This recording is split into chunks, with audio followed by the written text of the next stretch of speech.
Good morning children. మనం ఈరోజు వీడియోలో జాతులు పద్యాలకు చెందినటువంటి కందపద్య లక్షణాలను మనం తెలుసుకోబోతున్నాం. జాతులు ద్విపద కందపద్యం ఈ రెండు జాతులకు చెందుతాయి. మనం ముందు వీడియోలో ద్విపద గురించి తెలుసుకున్నాం. కందపద్య లక్షణాలు చూద్దాం. కందపద్య లక్షణాలు మనం చూసే ముందు ఇంతవరకు మనం ఉపజాతులు జాతుల్లో ద్విపద కూడా సూర్యగణం ఇంద్రగణాలతో ఏర్పడడం చూసాం. కందపద్యం వచ్చేసరికి మనకి ఇందులో ఉండే గణాలు గగ భజస నల. అంటే గగ అంటే గాని గురువుని గాగా సూచిస్తారు కాబట్టి రెండు గురువులు ఉంటే గగ అంటాం, మీకు తెలుసు. భగణం, జగణం, సగణం. నల అంటే నగణం వచ్చి పక్కన ఇంకొక లఘు వస్తే నల అంటాం, మీకు తెలుసు. ఈ అంటే దీన్ని సులువుగా మీరు గుర్తుపెట్టుకోవడానికి గగ భజస నల. ఈ గణాలు మాత్రమే తిరిగి వచ్చినా పర్లేదు, ఎలా వచ్చినా పర్లేదు, కానీ మొత్తానికి ఈ గణాలు మాత్రమే ఈ యొక్క కందపద్యానికి రావాలి గణ విభజన చేసినప్పుడు. ఈ విషయాన్ని గమనించాలి. ఇప్పుడు కందపద్య లక్షణాలు మనం చూసుకున్నప్పుడు కందపద్యానికి కూడా 4 పాదాలు ఉంటాయి. ఈ 4 పాదాల్లో కూడా మొదటి పాదంలో 3 గణాలు, రెండవ పాదంలో 5 గణాలు, అలాగే మళ్ళీ మూడవ పాదంలో 3 గణాలు, 4వ పాదంలో 5 గణాలు, ఇలా ఉండడం జరుగుతుంది. ఇక్కడ నేను 2 పాదాలే తీసుకున్నాను. మొదటి పాదం 3 గణాలు, రెండవ పాదం 5 గణాలు, అంటే 3 + 5 మొత్తం 8 గణాలు ఉంటాయి. 2 పాదాలు కలుపుకొని 8 గణాలు ఏర్పడడం అనేది జరుగుతుంది, గుర్తుపెట్టుకోండి. 1, 2 పాదాలలో 8 గణాలు ఉంటాయి. అలాగే 3, 4 పాదాలలో కూడా కలిపి మొత్తం 8 గణాలు ఉంటాయి. అంటే పద్యం మొత్తం 16 గణాలు అనుకుంటే 2 పాదాలు కలిపి 8 గణాలు, ఇంకో 2 పాదాలు కలిపి 8 గణాలు ఉంటాయి. ఆ 8 గణాలు ఎలా ఉంటాయి? మొదటి పాదంలో ఫస్ట్ 3 గణాలు వస్తాయి, తర్వాత 5 గణాలు వస్తాయి. ఆ విధంగా ఉంటుంది ఈ యొక్క పద్య నడక. తర్వాత చూడండి, వీటిల్లో ఈ 8 గణాలు అనుకున్నాం కదా, అంటే 1, 2 పాదాలు కలిపి 8 గణాలను మనం లైన్గా నెంబరింగ్ ఇచ్చుకున్నాం. అలాగే 3, 4 పాదాల్లో కూడా ఇలానే సేమ్ వస్తాయి కాబట్టి అవి కూడా 8 గణాలు. ఇప్పుడు మనం ఈ 1, 2 పాదాలు 8 గణాల గురించి చెప్పుకుంటున్నాం.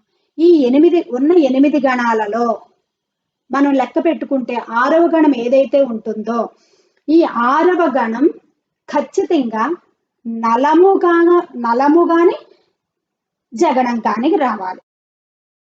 నలము కానీ జగణం కానీ రావాలి. 6వ గణం మనకి ఎక్కడ వస్తుంది? ఇక్కడ చూడండి, ఇలా మనం లెక్క పెట్టుకుంటే మొదటి పాదం 3 గణాలు మనం విభజించుకున్నాం, 4, 5, 6. 6వ గణం కూడా మనకి 6వ గణం చూసుకుంటే ఇక్కడ జగణం వచ్చింది చూడండి. ఇక్కడ 6వ గణం మీరు ఖచ్చితంగా గుర్తుపెట్టుకోవాలి. 6వ గణం ఏదైతే ఉందో ఇది 2వ పాదంలో వస్తుంది. 6వ గణం మనకి 2వ పాదంలో వస్తుంది. ఇక్కడ ఈ 6వ గణం ఏదైతే వస్తుందో అది జగణం అన్నా కావాలి మీకు, నలము అన్నా కావాలి. నలము అంటే ఏంటి? నగణం వచ్చేసి మళ్ళీ ఇంకొక లఘు రావడం, 4 లఘువులు రావాలి, జగణం కానీ నలము కానీ. ఇది ఒకటి బిట్టి ఖచ్చితంగా మీరు గుర్తుపెట్టుకోండి. ఇంకొక రూల్ ఏంటి? బేసి గణాల్లో జగణం మాత్రం ఉండకూడదు. బేసి గణాలు ఏమవుతాయి మనకి? బేసి అంటే ఏంటి? ఆడ్ నెంబర్స్ అంటాం కదా, బేసి సంఖ్యలు, సరి సంఖ్యలు. బేసి అంటే ఏంటి? మొదటిది మళ్ళీ రెండుది సరి అవుతుంది, మళ్ళీ 3, 1, 3, 5, 7. ఇక్కడ చూడండి, 1, 3, 5, 7 గణాలు. ఇక్కడ మనకు మొత్తం 8 గణాలు ఉన్నాయి. వీటిల్లో 1, 3, 5, 7 ఈ గణాలలో ఎక్కడా మనకి జగణం రాకూడదు. ఈ రూల్ కూడా మీరు గుర్తుపెట్టుకోండి. కందపద్యానికి నియమాలు, క్రమాలు ఎక్కువ ఉంటాయి కాబట్టి కందపద్యం రాయడం చాలా కష్టం. కాబట్టి కందపద్యం రాసిన వాళ్ళే నిజమైన కవులు అనే నానుడు కూడా ఎక్కువగా మనం వింటూ ఉంటాం. అంటే కందపద్యం రాయాలి అంటే కనుక చాలా చిన్నగానే ఉంటుంది, పద్యం మాత్రం చిన్నగానే ఉంటుంది, కానీ నియమాలు, క్రమాలు అనేవి చాలా రూల్స్ ఎక్కువ ఉంటాయి. ఇక్కడ చూడండి, బేసి గణాల్లో ఎక్కడ జగణం అనేది రాకూడదు. బేసి గణాలు అనగానే మీకు 1, 3, 5, 7, 1, 3, 5, 7. ఇక్కడ ఎక్కడ మీకు జగణం రాకూడదు. రాలేదు చూడండి, ఇక్కడ భగణం వచ్చింది, ఫస్ట్ది, థర్డ్ది భగణం వచ్చింది, 5th వన్ నలము వచ్చింది, 7th వన్ మళ్ళీ భగణం వచ్చింది. జగణం మాత్రం రాలేదు. కందపద్యానికి బేసి గణాల్లో జగణం రాకూడదు.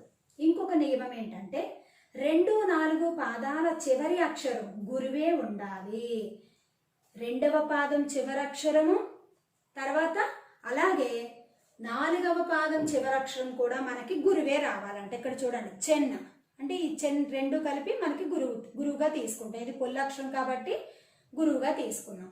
అలాగే నాలుగవ పాదం మనం రెండు పాదాలే రాసుకున్నాం కాబట్టి ఇక్కడ కనిపించట్లేదు, కానీ మీరు కంద పద్యాలు మీ తెలుగు వాచకంలో చూడండి, మూడవ పాదం వదిలేసి మళ్ళీ నాలుగవ పాదం చూడండి, చివరక్షరం గురువే ఖచ్చితంగా ఉంటుంది. కంద పద్యాలు ఎక్కడున్నా మనకి రెండవ పాదం చివరక్షరం, నాలుగవ పాదం చివర మనకి గురువులు ఖచ్చితంగా రావాలి. అదొక నియమం. తర్వాత ఇంకొక నియమం ఉంది ఏంటంటే కందపద్యం ప్రారంభించేటప్పుడు మొదటి అక్షరం ఉంటుంది కదా, మొదటి పాదంలో మొదటి అక్షరం అది గురువుగా ఉంటే కనుక 4 పాదాల్లో మొదటి అక్షరాలన్నీ కూడా గురువులుగానే ఉండాలి. అదే మొదటి అక్షరం లఘువుగా తీసుకున్నారనుకోండి, 4 పాదాల్లో ఉన్న మొదటి అక్షరాలన్నీ లఘువులే కావాలి. అది కూడా వేరొక నియమం. ఇది గుర్తుపెట్టుకోండి. ఏంటి, కందపద్యం ప్రారంభించేటప్పుడు మొదటి పాదం లఘువుతో కనుక ప్రారంభిస్తే అన్ని పాదాలు అంటే ప్రతి లైన్లో ఉన్న మొదటి అక్షరాలు అన్ని లఘువులే అవుతాయి. అదే గురువుతో ప్రారంభించారనుకోండి, ఇక్కడ చూడండి గురువుతో ప్రారంభించారు, రెండవ పాదంలో మొదటిది కూడా గురువే అయింది. అలాగే మూడవ పాదం నాలుగవ పాదం అన్ని పాదాలు గురువుగానే మనకి కనిపించాలి. లఘువుతో ప్రారంభిస్తే అన్ని పాదాలు మొదటి అక్షరాలు లఘువులే రావాలి, గురువుతో ప్రారంభిస్తే అన్ని పాదాల మొదటి అక్షరాలు గురువుగానే రావాలి. అది కూడా ఒక నియమం. ఇక్కడ నియమాలు ఎక్కువ ఉన్నాయి కాబట్టి గుర్తుపెట్టుకోండి. కందపద్యం జాతులోకి సంబంధించింది కాబట్టి ప్రాస నియమం ఉంటుంది.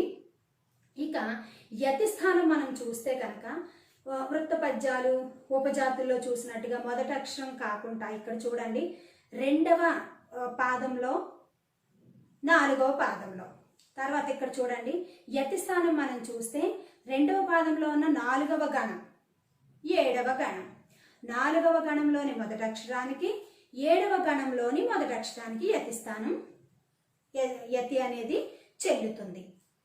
4వ గణంలోని మొదటి అక్షరానికి 7వ గణంలోని మొదటి అక్షరానికి అంటే 4, 7 గణాల మొదటి అక్షరాలకు యతి చెల్లుతుంది.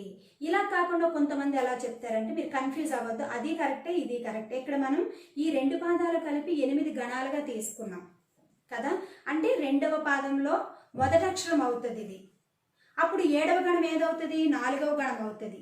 రెండవ పాదంలోని ఇంకొక విధంగా ఎలా చెప్పొచ్చు దీన్ని, రెండవ పాదంలోని మొదటి అక్షరానికి 4వ గణంలోని మొదటి అక్షరానికి యతి చెల్లుతుందని చెప్పొచ్చు. అలా చెప్పినా ఒకటే. మామూలుగా మనం ఇవన్నీ గణాలుగా తీసుకుంటే ఇది 4వ గణం అవుతుంది, ఇది 7వ గణం అవుతుంది. కాబట్టి 4వ గణంలోని మొదటి అక్షరానికి 7వ గణంలోని మొదటి అక్షరానికి యతి చెల్లుతుందని కూడా చెప్పొచ్చు. పిల్లలు కన్ఫ్యూజ్ అవ్వద్దు. కందపద్యంలో ప్రాస నియమం ఉంది.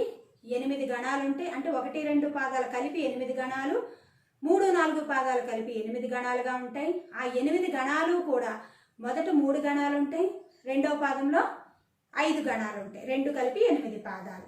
6వ గణం ఏదైతే ఉంటుందో 6వ గణంలో జగణం కానీ నలము కానీ రావాలి. తర్వాత బేసి గణాల్లో జగణం మాత్రం ఎట్టి పరిస్థితుల్లోనూ రాకూడదు. అంటే 1వ, 3వ, 5వ, 7వ గణాల్లో ఎప్పుడు మనకి జగణం అనేది రాకూడదు. 2, 4 పాదాల చివర ఖచ్చితంగా గురువుగానే రావాలి, గురువే ఉండాలి. తర్వాత గురువుతో ప్రారంభిస్తే అన్ని పాదాలు మొదటి అక్షరం గురువుగా ఉండాలి, లఘువుతో ప్రారంభిస్తే అన్ని పాదాలు మొదటి అక్షరం లఘువుగా ఉండాలి. తర్వాత గగ భజస నల ఈ గణాలతో మాత్రమే ఇక్కడ గణ విభజన అనేది జరగాలి. ఈ రూల్స్ గుర్తుపెట్టుకోండి. ఇక్కడ చూడండి, గూరిన నెవ్వగ దక్కిన భూరుహములు మధు రసాశ్రు పూరము నించెన్. ఈ పాదాలకి గణ విభజన అనేది మీకు హ్రస్వాక్షరాలు దీర్ఘాక్షరాలు ఎలా చేయాలో గణ విభజన మీకు తెలుసు. ఈ రూల్స్ ప్రకారం ఇక్కడ ఉన్నాయో లేదో మొత్తం మీరు సరి చూసుకోవడం చూడండి. గు అన్నప్పుడు గురువు, రి నా, నెవ్వ ఇక్కడ ద్విత్వాక్షరానికి ముందుది గురువు, లఘువు లఘువు. దక్కిన ద్విత్వాక్షరానికి ముందుది గురువు, లఘువు లఘువు. 3 గణాలు ఉన్నాయి చూడండి. మొదటి పాదంలో 3 గణాలు ఉన్నాయి. తర్వాత మనకి 5 గణాలు రావాలి. ఇక్కడ చూడండి, భూ రుహ దీర్ఘాక్షరం, గురువు లఘువు లఘువు, ము లు మా ధు లఘువులు. ర సాకి దీర్ఘాక్షరం కాబట్టి గురువు, సృ లఘువు దీర్ఘాక్షరం గురువు, ర ము లఘువులు. సున్నాతో ఉన్న అక్షరం కాబట్టి గురువు, ఇక్కడ పుల్లక్షరంతో ఉంది కాబట్టి గురువు. ఇక్కడ మనం చూసినట్లయితే ఇది భగణం, గురువు లఘువు లఘువు మనకి భగణం. ఇది కూడా భగణమే, ఇది కూడా భగణమే.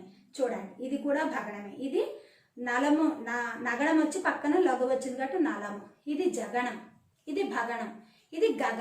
చూడండి మొత్తం అన్ని గణాలు మీరు చూసుకుంటే కంద పద్యానికి గగ భజస నల, గగ భగణం జగణం సగణం నలతోనే ఈ గణ విభజన అనేది జరగాలి కంద పద్యానికి. ఈ గణాలు గుర్తుపెట్టుకోండి.